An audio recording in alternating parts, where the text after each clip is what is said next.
राठोड, अनुप चव्हाण, काय नाव त्यांचं, बालाजी चाकूरकर साहेब यांचे हार्दिक हार्दिक अभिनंदन करते। सकाळपासून मी भरपूर जणांची निवेदन ऐकले, संभाषण ऐकले, भाषण ऐकले, त्यावर मी आता माझे 2 शब्द बोलणार आहे। सकाळपासून आपण एवढे भाषण केले ते फक्त शिक्षकांवर केले, पण आपल्या प्रशिक्षणार्थींमध्ये फक्त शिक्षक हे भरलेले नाहीये। महानगरपालिका, नगरपालिका, ग्रामपंचायत, तलाठी कार्यालय, हॉस्पिटल, शिक्षिका असे 48+ पद भरलेले आहे। मग आपण फक्त शिक्षकांवर भाषण करून उपयोग नाहीये। प्रशिक्षणार्थी आहोत तर आपण सगळे एकजूट आहे।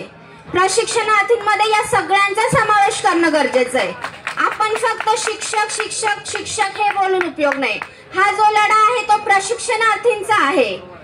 त्यामुळे माझं असं म्हणणं आहे की आपण विचार करताना इथून पुढे सगळ्या प्रशिक्षणार्थ्यांचा विचार केला पाहिजे।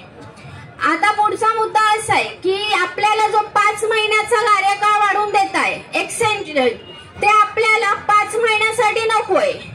आपल्याला कार्यकाळ हा वाढून नकोच आहे। आपल्याला कायमस्वरूपी रोजगार हवाय। काय हवंय आपल्याला? कारण आपल्या लाडक्या देवाभाऊंनी स्पष्ट सांगितलंय आपल्याला की 5 महिन्यानंतर हात जोडून विनंती करतो, पुन्हा माझ्याकडे येऊ नका। ते जर आपल्याला सांगतात पुन्हा माझ्याकडे येऊ नका, मग आम्ही जायचं कोणाकडे? आज माझ्या बहिणींचे, काही भावांचे कार्यकाळ संपले आहेत, त्यांना रस्त्याने जाताना म्हणतात। आता शिक्षकांचं उदाहरण झालं तर त्यांना हिणवलं जातं। 6 महिन्याची शिक्षिका, 6 महिन्याचे शिक्षक, संपली का तुमची ड्युटी? जिवंतपणे मेल्यासारखं उदाहरण आहे हे। म्हणजे सरकारने असं ठरवलं की जिवंतपणे मारून टाकायचं। आपल्याला रस्त्याने चालताही येत नाहीये। मग याच्यावर विचार केला पाहिजे, आपण काय केलं पाहिजे? तर सरकारला आपलं एकच मागणं आहे की आम्हाला कार्यकाळ वाढवून देऊ नका, आम्हाला कायमस्वरूपी रोजगार द्या।